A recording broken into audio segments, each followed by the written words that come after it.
You're not overthinking because something went wrong. You're overthinking because your brain genuinely believes it's keeping you safe. And that belief, that silent, constant calculation happening behind your eyes, is quietly costing you more than you realize. Think about the last time you had a simple decision in front of you, something small, maybe a message you needed to send, and instead of just sending it, you read it 15 times. You imagined how it would be received. You rewrote it, you deleted it, you almost sent it, you didn't. And by the end, you were exhausted from a text message. That's not a productivity problem. That's not a personality flaw. Something much deeper is happening inside you, and most people never figure out what it actually is. Picture this. You wake up and the first thing your mind does before coffee, before anything, is return to whatever you were worried about the night before, like picking up a conversation that never paused. You lie there, eyes still adjusting to the light, and your brain is already running a full simulation. What did that comment mean? Did you say the wrong thing? What's going to happen if this doesn't work out? What if they're upset with you? What if you made the wrong call? You haven't even sat up yet, and you're already tired. Then comes the drive to work, or the walk, or the commute, and your body is there, but your mind is 3 conversations ahead, imagining arguments that haven't happened, preparing defenses for criticisms that haven't been made, rehearsing words for situations that may never come. There's a specific kind of loneliness and overthinking that nobody talks about because you're not really present anywhere you go. Part of you is always somewhere else, stuck in the past, regretting something, or pulled into the future, dreading something, and the present just keeps slipping by unnoticed. Here's what most people never stop to notice about overthinking. It feels productive. That's the trap. When you're turning something over and over in your mind, there's a sensation that you're working, that you're being responsible, that eventually, if you think hard enough, you'll land on the perfect answer and then you'll be safe. Then you can rest, but the answer never quite arrives, so you keep going.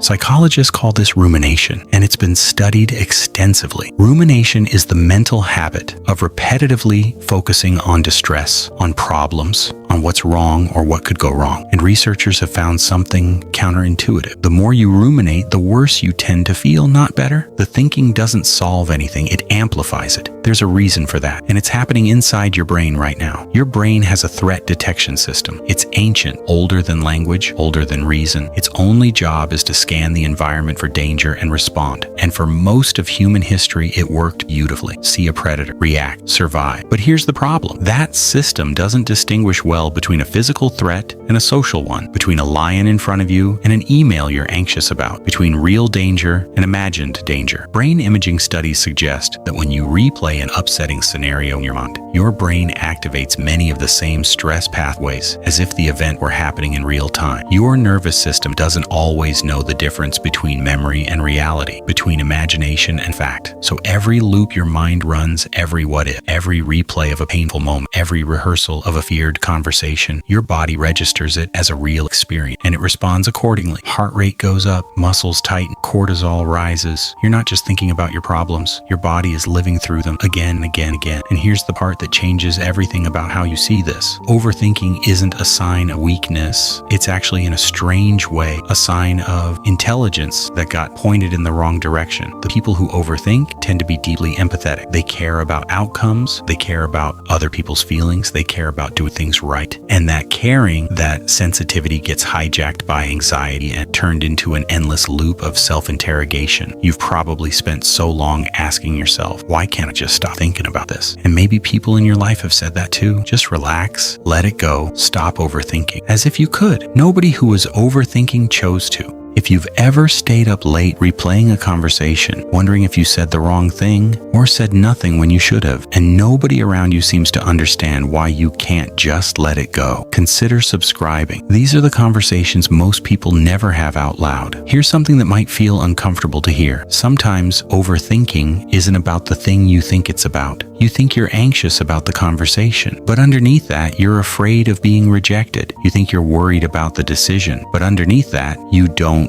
trust trust yourself. You think you're replaying the argument because you're trying to understand it, but underneath that, you're carrying a wound that said, if you had just said the right thing, done the right thing, been the right person, this wouldn't have happened. Overthinking is often the mind's way of searching for control in situations where it feels powerless. And that's not a character flaw. That's a very human response to uncertainty. We return to things we couldn't resolve because some part of us still believes that if we think about it enough, we'll find the answer that makes the pain make sense. But some things don't make sense. Not because you missed something, because they just don't. Psychologists who study anxiety and intrusive thought patterns often point to something called cognitive diffusion. It's a shift in how you relate to your thoughts, not fighting them, not suppressing them, but learning to see them as mental events rather than facts. The thought, I said the wrong thing, is not a verdict. It's a sentence your mind produced, and minds produce thousands of sentences a day, many of them inaccurate, catastrophic, or simply unkind. One of the quietest breakthroughs a person can have is the moment they realize, I don't have to believe everything I think. That sounds simple. It isn't. It takes a long time to feel the difference between a thought that's telling you something true and a thought that's just your anxiety running on a loop, but slowly you start to notice. This thought has a texture. It feels familiar. It's the same thought I had last week and the week before. It's not information, it's a habit, and habits can change. There will probably be a night, maybe not soon, but eventually where you catch yourself mid-spiral. You're lying in the dark, mind already 4 steps into some imaginary crisis, and for just a moment you step back. You notice it. You see the loop before it takes you under, and that tiny gap between the thought and the response is everything. It's where something different becomes possible. You won't stop overthinking by trying to stop overthinking. You'll stop gradually, imperfectly, by learning to give yourself a little more grace inside the spiral, by being curious about the thought instead of consumed by it, by asking not, is this true, but why does my mind keep returning here? Because that question, that gentle, honest question, is the beginning of something kinder. You started this video with a brain that believed it was keeping you safe by never turning off. Maybe now you can see it a little differently. Not a machine running against you. A scared, tired mind doing the only thing it knows how to do. And that mind is yours, and it deserves a little rest.